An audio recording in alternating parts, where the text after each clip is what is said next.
बीते दिनों राहुल गांधी ने चुनाव आयोग पर बीजेपी के साथ मिलकर वोट चुराने का आरोप लगाया। अब उसके बदले चुनाव आयोग ने क्या किया, महफिल सजाई। तुम लोग सोच रहे हो कि महफिल थोड़ी सजाई थी, वो तो प्रेस कॉन्फ्रेंस थी। पर भाई देखो, जहाँ पर इस तरीके की बातें की जाती हो उसे महफिल ही कहा जाता है। न तो कोई विपक्ष है, न तो कोई पक्ष है, सब समकक्ष है। क्या अपनी माताओं, बहुओं, बेटियों सहित किसी भी मतदाता की सीसीटीवी वीडियो चुनाव आयोग को साझा करनी चाहिए क्या? चट्टान की तरह खड़ा था, खड़ा है और खड़ा रहेगा। तो चुनाव आयुक्त ज्ञानेश कुमार ने ज्यादा कोई मुद्दों के ऊपर बात की नहीं है, तो अपन सिर्फ उन पे ही बात करेंगे, क्योंकि ज्यादातर वक्त वो अपनी आगे से स्क्रिप्टेड मिली हुई शायरियों को नीचे देख देख करके पढ़ रहे थे।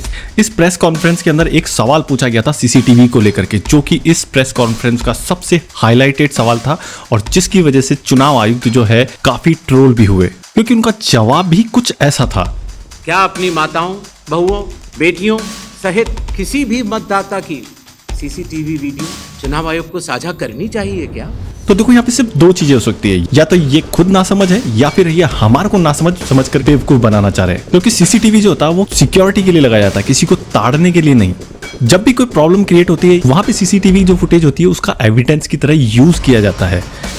बट हमारे ज्ञानेश कुमार जी अपने ज्ञान की गंगा बहा रहे थे, जो कि एक आईएएस ऑफिसर पे अच्छा नहीं लगता। खैर, इसमें इनकी भी कोई गलती नहीं है, क्योंकि इनको तो स्क्रिप्ट दी गई है और वो स्क्रिप्ट देने वाले है कौन? चाय बनाने वाले, तड़ीपार लोग, गोबर को कोहिनूर बताने वाले और 3000 बीघा जमीन असम में अडानी को देने वाले। देखो, राहुल गांधी की प्रेस कॉन्फ्रेंस और चुनाव आयोग की जो प्रेस कॉन्फ्रेंस थी, इनके अंदर एक बहुत बड़ा डिफरेंस था। राहुल गांधी जब प्रेस कॉन्फ्रेंस कर रहे थे तो उन्होंने अपनी प्रेस कॉन्फ्रेंस के अंदर फैक्ट्स शो करे, एविडेंस शो करे। बट चुनाव आयोग राहुल गांधी के जो एविडेंस है उनको गलत साबित करने के लिए क्या ले गया है? कुछ भी नहीं, एक स्क्रिप्ट लेके आए जो भी एकदम लेम स्क्रिप्ट है। और जब चुनाव आयोग से वोटर लिस्ट के अंदर फेक वोटर्स के बारे में पूछा गया तो उन्होंने कहा जिनके एड्रेस के अंदर 0 लिखा हुआ है उनके पास कोई घर नहीं है। चलो मान लिया, बट जिनके नाम वोटर लिस्ट के अंदर मल्टीपल टाइम आ रहे हैं, जो मल्टीपल जगह जाकर के वोट डाल सकते हैं, उनके लिए इनका कहना है मतदाता सूची एक अलग चीज होती है और मतदान अलग चीज होती है। मतदान में जब कोई वोटर वोट करने जाता है और वो बटन दबाता है तो एक ही बार दबा सकता है। मतदाता सूची में अगर 2 जगह नाम हो तो वोट चोरी कैसे? बताओ, कोई तुक बन रहा है इस बात का? मतलब एक वोटर का 4 पोलिंग बूथ के ऊपर नाम है, और अगर वो 1-1 घंटे की दूरी पर भी होंगे ना पोलिंग बूथ, तो भी वो पूरे दिन में सुबह से शाम तक चारों जगह पे 4 वोट डालकर आ जाएगा।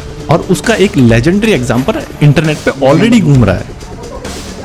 ये है तीसरा नंबर विवेक का है, ठीक है, मैं डाला वोट देख लो, तीसरा लगेगा, चौथा नंबर आ जाएगा। पांचवा देख लो, ये पांचवा देख लो, पांचवा वोट छठा, वोट छठा, सातवीं वोट, सातवीं। चुनाव आयोग ने एक बात और क्लियर नहीं करी, ये जो राहुल गांधी ने फेक वोटर्स के नाम बताए थे उनके अंदर उनके फादर नेम रैंडम अल्फाबेट क्यों थे? अब भाई ये राज तो राज ही रह गया। उल्टा ज्ञानेश कुमार जी राहुल गांधी को ये कहते हैं, हलफनामा देना होगा या देश से माफी मांगनी होगी, तीसरा विकल्प नहीं है। आपके माध्यम से मैं ये भी कहना चाहता हूँ, अगर 7 दिन में हलफनामा नहीं मिला तो इसका अर्थ ये सारे आरोप निराधार हैं। क्यों भाई? राहुल गांधी ने इस देश के वैलिड मतदाताओं के ऊपर आरोप नहीं लगाया है और ना ही इस देश के ऊपर आरोप लगाया है। यहाँ पे आरोप लगे हैं इलेक्शन कमीशन के ऊपर, यानी कि आप पर। और इतिहास में कहीं ऐसा नहीं हुआ होगा कि एक आरोपी शिकायतकर्ता को बोले कि आकर माफी मांगो। आप लोगों के इस बारे में क्या ख्याल है कमेंट सेक्शन में जरूर बता देना, और वीडियो अच्छा लगा हो तो उसे लाइक भी कर देना।